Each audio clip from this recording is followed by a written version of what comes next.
तो बात जब रामायण की है तो रामायण का भी पूरा ज्ञान हमें नहीं मिल पाया है।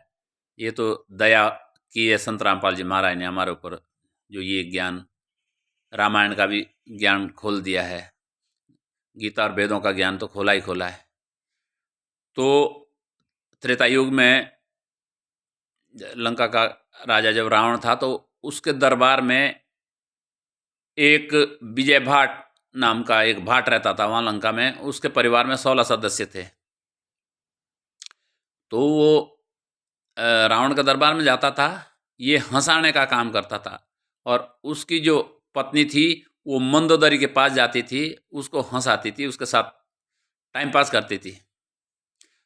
तो ऐसे आगे पीछे तो ऐसे हंसाने का काम करती थी, उठ पटांग बात करके हंसाती थी। लेकिन फिर उस समय परमात्मा मुनिंद्र ऋषि के नाम से आए थे तो उन्होंने जो है वो विजय भाट के 16 परिवार के 16 सदस्यों ने 16 के 16 ने नाम दिशा ले ली मुनिंद्र ऋषि से। तो जब विजय भाट और उनके परिवार को ज्ञान हो गया तो उसकी पत्नी को भी ज्ञान हो गया। तो एक दिन जब मंदोदरी को हंसा रही थी वो, तो उसने वो वाणी बोल दी वहाँ परमात्मा की। तो मंदोदरी ने बोला कि तू आगे पीछे तो ऐसे उठपटांग बात करती थी, ये बात कहाँ से लाई तूने? तो उसने बोला कि हमने गुरु बना रखा है, ये उन्होंने बताया।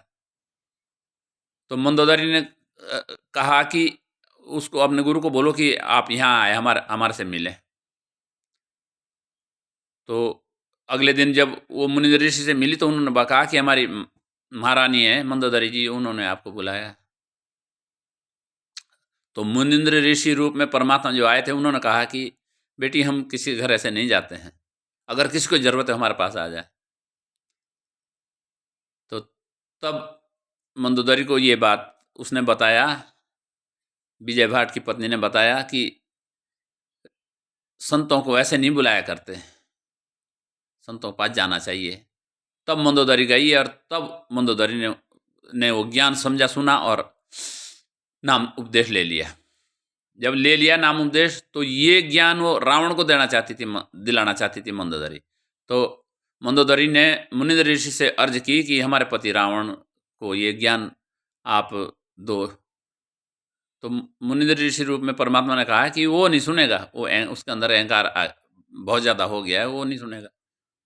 तो मंदोदरी ने कहा अगर नहीं सुनेगा तो मैं, अगर वो ये ज्ञान नहीं लेगा, मना करेगा, तो मैं आज ही उसको मरा हुआ समझूंगी।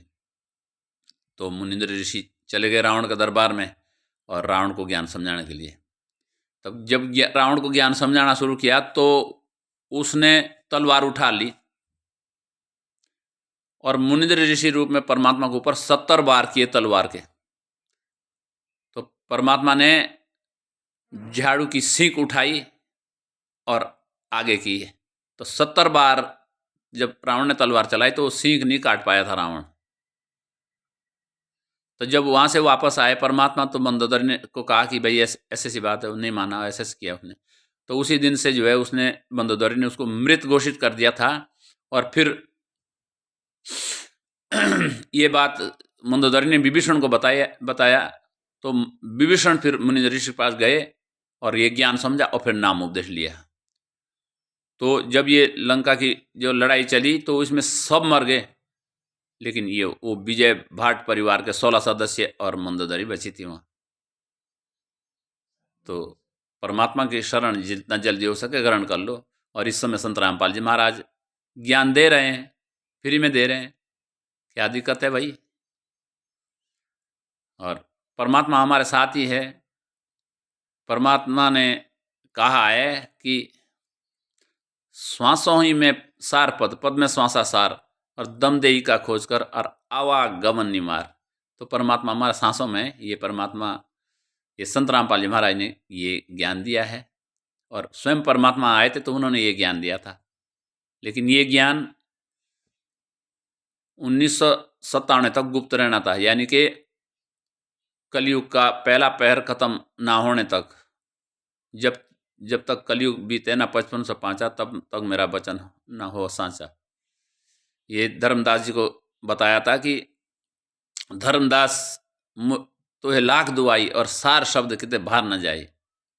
और सार शब्द बाहर जो पड़ी तो बिचली पीढ़ी हंस नहीं तरई।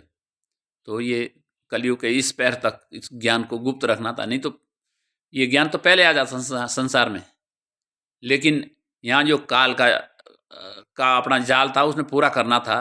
संत पंथ मंदिर मस्जिद गुरुद्वारे ये सब बना देने थे पहले, और इतने संत पंथ बना देने थे ताकि भगवान को बुला दे, लेकिन भगवान तो भगवान है, वो तो काल का बाप है। तो अब ये समय है यहाँ से अमर लोक पहुँचने का, और संत रामपाल जी महाराज जी हमारे गुरु जी ज्ञान दे रहे हैं।